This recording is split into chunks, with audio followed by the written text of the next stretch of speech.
como enfermedades, ¿no es cierto? Básicamente, la mayoría de las que les voy a mostrar, como es el caso de la que está en pantalla, son plagas cuarentenarias.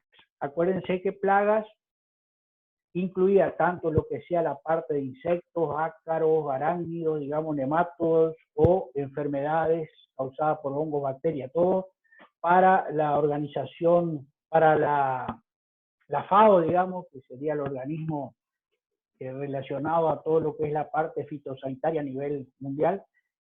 Plagas considera a todos estos elementos que producen daños o perjuicios en la planta, ¿no es cierto? Bueno, para recordarles, enfermedades cuarentenarias son aquellas que están presentes en un país y que para vender el producto de ese país donde está presente hacia otros que no está presente esta plaga, necesita pasar por un proceso de cuarentena. Más o menos lo que estamos viviendo actualmente con respecto a el virus, ¿no es cierto?, que nos tiene aislados. Básicamente este proceso es lo mismo que se debe realizar con los productos donde están presentes estas plagas. En este caso es la polilla de la uva, Lobesia botrana, que es una enfermedad o una plaga que estaba presente en Chile y no estaba presente en la Argentina. Pero lamentablemente hace unos 5 años fue detectada en la zona de Mendoza, en la zona vitivinícola de Mendoza y también en San Juan. Es un lepidóptero, como pueden ver, de hábito nocturno, porque la coloración esta marrón que tiene hace de que sea así. Gracias a esta plaga fue que se detectó, por ejemplo, el HLB en Misiones. Ustedes van a decir, ¿qué tiene que ver esta plaga con la citricultura, o con el HLB de los cítricos? Bueno, resulta que como son todas plagas cuarentenarias, todas las zonas vitivinícolas del país son monitoreadas por la presencia de esta plaga. Entonces, Misiones, aunque a ustedes no les parezca, aunque no lo crean, está considerado provincia con producción de uva, ¿no es cierto? Por lo tanto, está dentro de la asociación esta que hay de uvas a nivel nacional. Y por lo tanto, tiene que monitorear la presencia de esa plaga en los pocos viñedos que hay en la provincia. Bueno, en un viñedo que había en Puerto Deseado, cercano a Andresito, había unas trampas y cuando fueron a monitorear encontraron que al lado de eso había una planta de cítrico con fruta que estaba distorsionada, ¿no es cierto?, que es un síntoma característico de HLB. Y bueno, a raíz de este monitoreo fue que se detectó la primera planta positiva de Argentina, ¿no? Para HH en el año 2000, junio. Bueno, como es un lepidóptero, es una plaga de ciclo completo, ¿no es cierto?, donde podemos ver acá el huevo, ¿no es cierto?, arriba a la derecha, en la foto de la derecha. Luego, el estado larval, ¿no es cierto?, una vez que eclosiona el huevo, pasa por el estadio larval. Generalmente el estadio larval tiene aparato masticador, que es el que produce el daño en general en los lepidópteros. Después tiene un estado pupal de latencia, ¿no es cierto?, para posteriormente surgir nuevamente el adulto y cerrar el ciclo, ¿no es cierto? Bueno, ¿qué es lo que produce? Produce daños en la uva, en los racimos de uva. Afecta a los botones florales y los frutos recién cuajados, como podemos ver ahí en la foto, ¿no es cierto? Y realmente se puede observar una presencia de especie de tercio, ¿no es cierto?, que mantiene unido a los frutos, ¿no es cierto?, que están bien cuajados. Esto significa de que la edad está presente en ese racimo. Bueno, ¿qué es lo que produce? Produce la degradación de las bayas, ¿no es cierto?, de uva, y por lo tanto el estado pasa a fermentarse esa fruta, ese racimo, y lo inutiliza tanto para el consumo como para comerlo directamente, ¿no es cierto?, para el consumo humano o para la producción de vino. O sea que ese es el problema que causa esta plaga, la fermentación de las bayas de uva, y por lo tanto los inutiliza para tanto el mercado fresco como para el mercado de la producción de vino. Aparte del daño que causa, provoca heridas, y esas heridas son luego entrada de otros hongos, ¿no es cierto?, que son así, oportunistas, como se los llama, como es el caso de Botrytis o Aspergillus, ¿no es cierto? Y posteriormente la mosca de la fruta Drosophila, que Drosophila también ahora apareció una nueva que ataca tanto a los arándanos y a que también es cuarentenaria, ¿no es cierto? Ahora esta Drosophila que se menciona acá es la Drosophila del vinagre, la famosa que se utiliza para genética, ¿no es cierto?, aquellos que cursaron genética. Otra enfermedad en frutales de carozo, básicamente ciruela, durazno, damasco, pueden ser muy afectados por este otro virus, que es un virus que está presente también en la zona de San Juan, plantaciones de durazno básicamente, y dentro de esos duraznos los pelones. Fíjense las deformaciones que produce en la fruta, básicamente como esta especie de hinchazones o tumores que la deforman totalmente, un aclaramiento de las nervaduras en la hoja con su deformación correspondiente. Esto se llama vein clearing en la sintomatología en virus. Y miren las flores, la coloración característica que toman. Acuérdense, cuando hablamos de la definición de enfermedades, no mencionamos los daños económicos, porque hay algunos ejemplos, en lugar de producir una disminución, una pérdida económica, puede resaltar. Acuérdense el ejemplo de los tulipanes.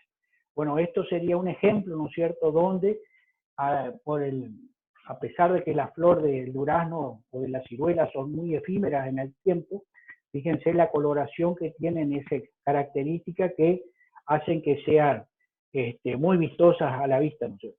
Y me parece que, como en el caso de los tulipanes, favorecen el valor económico de estas flores, ¿no? Bueno, esta, como es un virus, es transmitido, es un potivirus, es transmitido básicamente por pulgones. Bueno, acá acuérdense que los pulgones tienen tanto estados alados para iniciar una epidemia, ¿no es cierto?, un ataque en el hospedero primario, y aquellos que se multiplican por partenogénesis, que no son individuos alados, que solamente son clonados, como igual a la madre, ¿no es cierto?, que le dio origen, y son los que realmente producen daños en la plantación, y son los transmisores, ¿no es cierto?, de virus. Luego, cuando aparecen condiciones de no hay falta de alimentación y condiciones climáticas adversas, vuelve a surgir el alado y va al hospedero alternativo, digamos, donde inverna, ¿no es cierto?, en forma de huevo. Bueno, fíjense que, acuérdense que la brotación, los árboles de ciruela, durazno, son de hojas caducas. Por lo tanto, fíjense que la alta población de pulgones se da básicamente en los momentos donde comienza la brotación. O sea, hojas tiernas de fácil alimentación para estos insectos que tienen aparato picador suctor, ¿no es cierto?, básicamente. Después, básicamente, empieza a disminuir a medida que las hojas se hacen más maduras, por lo tanto ya no son tan palatables para estos individuos.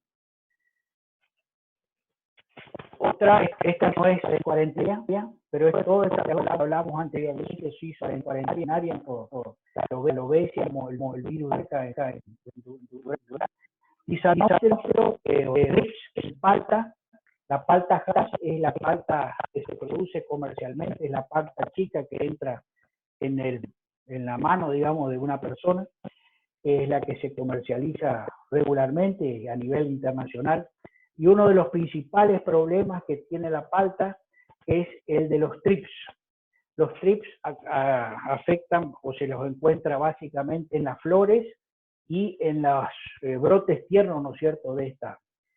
En este caso no transmite ningún problema, tienen aparato raspador suctor y por lo tanto afectan el aspecto cosmético de las frutas de palta. Acá este es un trabajo realizado en Salta, que es una zona paltera por excelencia. Fíjense las líneas rojas, como en los meses donde hay floración y brotación, o sea, salida del invierno, julio, agosto, septiembre, que serían en el norte del país las zonas donde comienza a brotar las plantas de palta, hay altas poblaciones o picos que se encuentran de estos trips. Y después hay un segundo pico que aparece en las brotaciones de otoño, ¿no es cierto? Fines de verano, otoño, febrero, marzo. Básicamente serían los momentos en que hay que tener alguna estrategia, digamos, para bajar las poblaciones de estos individuos. Sobre todo a la salida de la primavera, que es cuando mayor daño hace a la fruta. Por su aparato raspador suctor, raspa la frutita cuando recién está cuajada y la fruta a medida que se va aumentando de tamaño, empieza a estirarse ese raspado que produjo cuando era la fruta chica, se va estirando y eso que es lo que afecta el aspecto cosmético de la fruta, ¿no? Bueno, esto yo ya les había mostrado, eran unas inyecciones que realizábamos para casos de Phytophthora, ¿no es cierto?, para los cancros que se producen en plantaciones de palta. Fíjense la cantidad de hojarasca que hay en el suelo, producto de la enfermedad, ¿no es cierto?, que produce ese shock y caída de hojas, básicamente.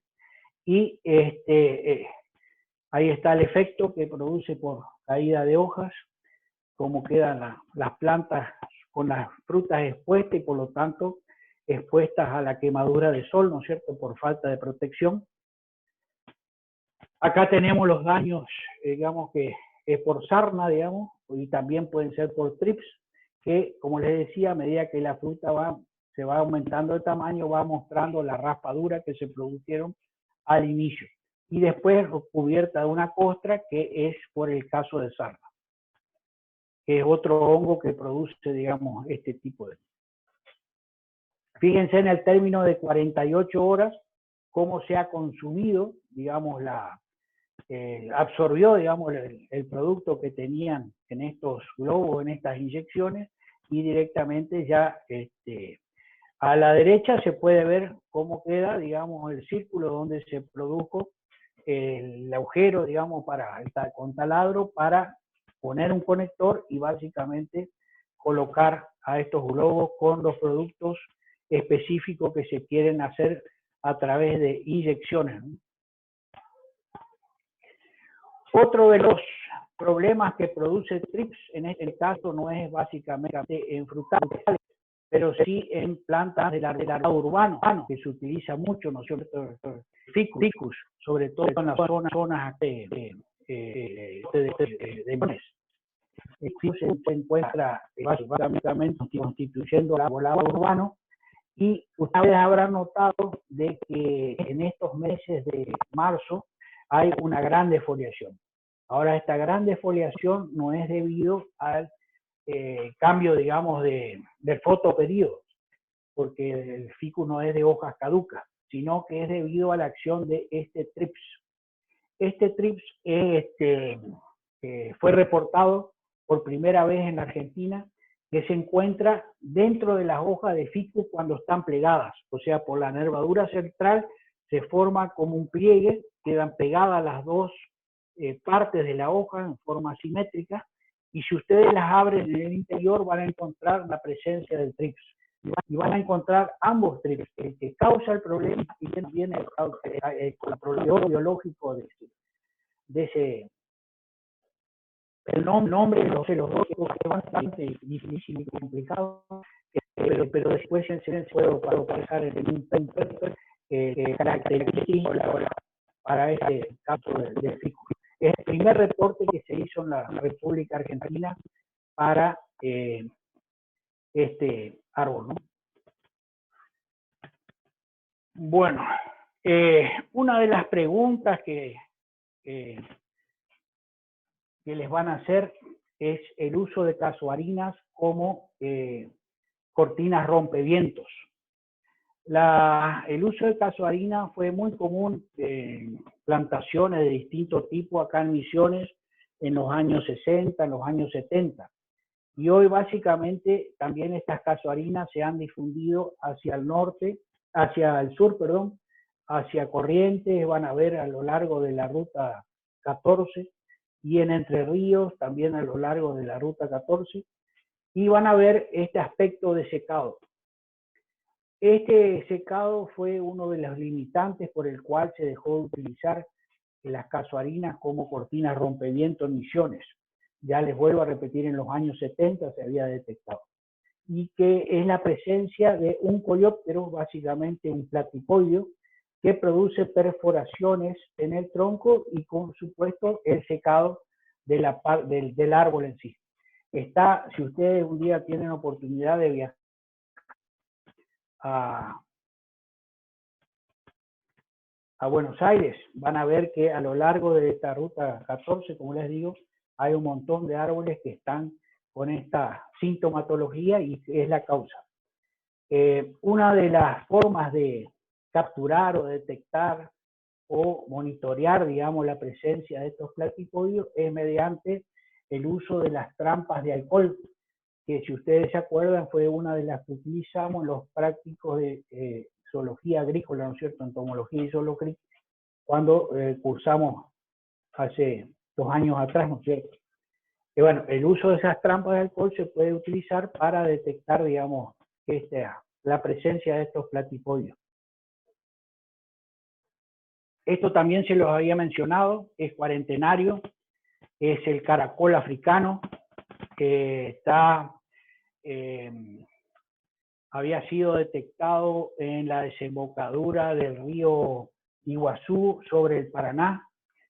Había sido traído por pescadores que vinieron a pescar a esa zona y lo utilizaban como carnada.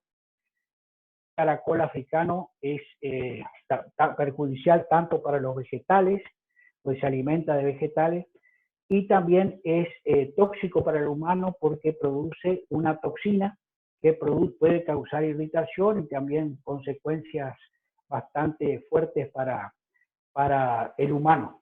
O sea que eso también habíamos visto en las clases de zoología y básicamente se alimenta de distintos vegetales y muchos de esos vegetales son los que se producen acá en el territorio de Misiones, ¿no es cierto? Como es tabaco, como es la hierba, como es el té, como son los cítricos, básicamente. Virus del mosaico del tabaco, mandioca, perdón, es un virus que es transmitido, en este caso fue detectado recientemente, hace 3 o 4 años atrás, en plantaciones de mandioca de la zona de Puerto Rico. Produce esa especie de mosaico que lo caracteriza, ¿no es cierto?, por ahí el nombre, el virus del mosaico en la mandioca. Y comparativamente, fíjense cómo una hoja de aspecto sana es totalmente verde, mientras otra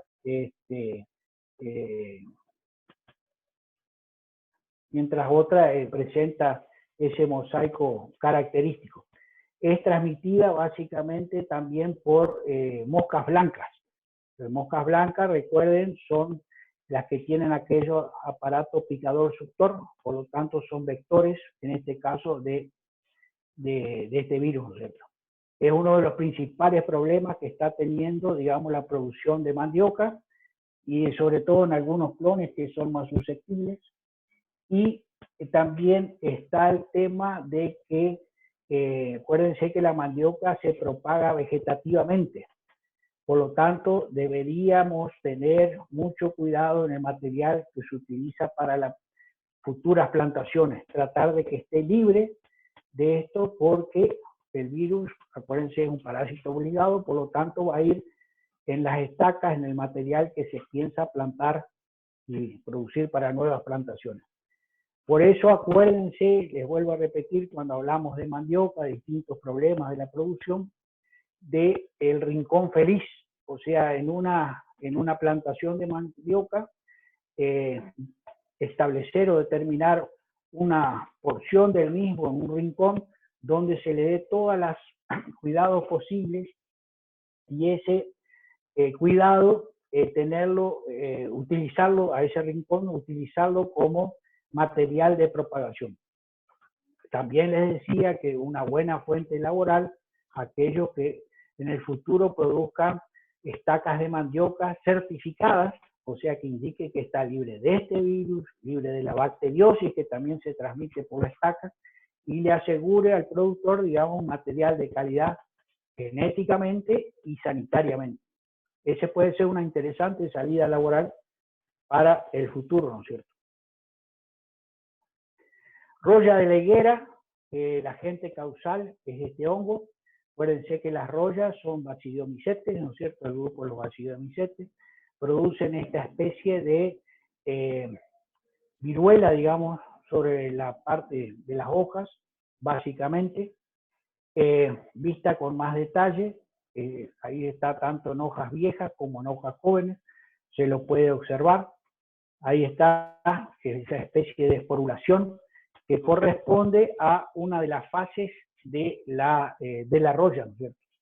La roya tiene 4 fases o fases, estadios, digamos, que cada uno de esos tiene una sintomatología diferente de acuerdo a cómo va evolucionando el hongo en su ciclo de vida. Puede producir el secado, al igual que lo que vimos en eucaliptus el jueves pasado. También puede producir el secado o mortandad de plantas jóvenes, ¿no es cierto?, de higos. Acá tenemos los daños que producen una plantación de higo, un descascarado importante en la zona de las ramas primarias. Acuérdense que el higo se poda todos los años, digamos, por lo tanto, de un año a la próxima campaña se puede empezar con material que esté teóricamente sano para la presencia de esta roya. Si ustedes observan en la foto de la izquierda, arriba una rama de higo que está sana, totalmente verde, y a medida que se pone más negro, digamos, la parte del floema, es porque está avanzando esta enfermedad, ¿no es cierto?, que produce el secado de las ramas y por lo tanto la baja en producción. Acá está lo que un higo que está todavía inmaduro en la foto de la izquierda y el higo maduro en la foto de la derecha. Pueden observar que es como una especie de mancha negra, lo que vimos en cítrico, una aureola de color negro con un centro más grisáceo y las fructificaciones del hongo. El tema comenzó, o sea, por una consulta que hicieron la gente de la cooperativa de Jardín América, porque de ellos envasan el higo en almíbar. Y ustedes habrán visto, digamos, los frascos de higo en almíbar. Y esos puntos, digamos, afean, digamos, el aspecto del higo que está presente. Entonces, de ahí surgió la consulta de cuál podía ser el agente causal de este problema. Bueno, se determinó que era roya la causa de esas. ¿Cómo se hace el control de la roya? Básicamente se hace con compuestos cúpricos, en este caso oxicloruro de cobre, mezclados con mancozeb, un carbamato, ¿no es cierto?, en estas dosis para una mochila de 20 litros. O sea, 60 gramos de oxicloruro de cobre para 20 litros y el mancozeb 40 gramos en mezcla, ¿no es cierto?, para esa mochila de... Otro producto puede ser caldo bordelés, ¿no es cierto?, que caldo bordelés es la mezcla de sulfato de cobre o de oxicloruro de cobre con cal viva, ¿no es cierto? Básicamente esas recomendaciones son para 100 litros de agua. Básicamente, para que sea más fácil, es 1 kilo de cobre, 1 kilo de cal y más o menos 100 litros de agua, en ese caso para el pintado de los troncos, ¿no es cierto? Y que permita una desinfección y cicatrizado de las ramas. Acá vemos un contraste, digamos, uno aplicado, a la izquierda uno sin aplicación, el testigo, y otro con las aplicaciones, con las frutas, digamos, con las recomendaciones de estos tratamientos. Bueno, Carpocapsa. Carpocapsa es otra oruga, un lepidóptero, que afecta tanto a plantas de manzana como de peras, las pomáceas. Al igual que lo que vimos para el caso de la obesia, son de ciclo completo, son de hábito nocturno por la coloración, ¿no es cierto?, que tienen oscura. Estamos en presencia de una larva, que es la que está arriba a la izquierda, una larva que se está alimentando, ¿no es cierto?, en este caso de la fruta. Esta es una plaga cuarentenaria y es uno de los principales problemas que tenemos con el envío de manzana a Brasil. Acuérdense que Brasil cada tanto se queja, digamos, por el envío de manzanas que son portadores de esta Carpocapsa y se corta el envío, o sea, la exportación de manzana básicamente por este bicho que estamos viendo. Ahí se puede observar la diferencia que hay entre los ovipositores de un macho a la izquierda versus uno de la hembra, que es la que coloca los huevos, digamos, dentro de la fruta y que es la que produce el daño. También, en este caso, inverna como una larva de estadio 3 avanzado, que en este caso se coloca o se inverna sobre las ramas, sobre las cortezas de las plantaciones de manzana y de pera. Esto que les estoy mostrando es un sistema de alarma que funciona en el Alto Valle de Río Negro, basado en grados días acumulados. Acuérdense que para grados días significa de que un frutal necesita una cierta temperatura mínima, digamos, para actuar o moverse fisiológicamente. En los frutales está más o menos entre un 12, en aquellos de zonas tropicales o subtropicales, a un 7, 8, en los que son de clima más templado, digamos, o de hoja caduca, como es el caso de la pera y la manzana. Bueno, en este caso, para detectar cuáles serían los momentos propicios para aplicar alguna estrategia de control, se utiliza estos sistemas de alarma basados en grados días. O sea, la cantidad, se suma la cantidad de temperatura que va necesitando, digamos, para empezar a ser activo, en este caso, la oruga de la Carpocapsa. Ahí, considerando los percentiles, fíjense, los tres modelos son bastante parecidos en la predicción, en algunos casos un poco más exactos, en otros un poco menos, pero más o menos casi todos coinciden en la cantidad de grados días de acuerdo al percentil de cálculo, ¿no es cierto? Entonces, acá vamos a tener de que los distintos, en la zona, volviendo al tema de Río Negro, ¿no es cierto?, los distintos insecticidas que se utilizan para el control de la Carpocapsa. Acetamiprid, metilacinfos, tiacoprid, básicamente son los que se recomiendan para el control de este lepidóptero. Y ahí van a ver los distintos porcentajes de mortalidad. Por lo tanto, algunos que son más eficientes, otros que son menos eficientes. En distintas regiones, digamos, en distintas regiones del Valle de Río Negro, ¿no?, del Alto Valle. Y en la columna de la derecha, la actividad del ECO2, que es la actividad de la enzima, es una enzima que es la que hace que se produzca el control, ¿no es cierto?, para esta enfermedad, esta plaga, perdón. Básicamente también hay liberación de organismos benéficos para el control biológico, En este caso, fíjense el parasitismo que causan larvas de Carpocapsa, la presencia de este Trichogramma nerudae, que es este punto blanco que se ve acá sobre la larva, creciendo y parasita y después la momifica, o sea que esta larva tiene los días contados de vida. Y fíjense en el cuadro, en la tabla, en el gráfico de la izquierda, la eficiencia previo al tratamiento y al final del tratamiento. Con la liberación de este individuo, digamos, Trichogramma nerudae, que es un microhimenóptero, hay un mejor control, digamos, en el grado de daño, en la escala de grado de daño, con respecto a aquella donde no se hizo ninguna, contra respecto al testigo, digamos, donde se dejó actuar la Carpocapsa por sí. O sea, el control biológico no es suficiente para el control de la Carpocapsa, pero intervendría dentro de un programa de manejo integrado donde el control biológico es parte de ese manejo. Bueno, otra plaga que también es cuarentenaria. Esta plaga es cuarentenaria en vid y es cuarentenaria en pera y manzana también. Es la cochinilla harinosa Pseudococcus viburnum.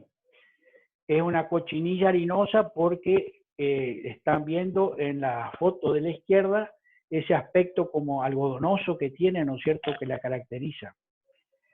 Esta cochinilla, en este caso, la foto de la izquierda es la hembra, básicamente que ha perdido la capacidad de movilizarse por falta de patas y por falta de alas. En cambio, en la derecha vamos a tener los machos, que son los únicos alados que existen, digamos, dentro de este grupo. Los machos buscan las hembras para copular y así producir nuevas generaciones. Pero ya les vuelvo a repetir, las hembras son ápodas y ápteras, o sea, ni patas ni alas. Generalmente se encuentran en zonas resguardadas, digamos, de la parte ambiental. Acá tenemos una serie, aparte son también transmisoras de virus, acuérdense que tienen aparato picador suctor, y en el caso de las vid o de las uvas, son importantes transmisoras de algunas virosis y también de fitoplasma. O sea que todos tienen, aparte del daño que producen en sí, otro efecto secundario, digamos, por bueno, está quedando menos de un minuto, así que para esta clase, acuérdense de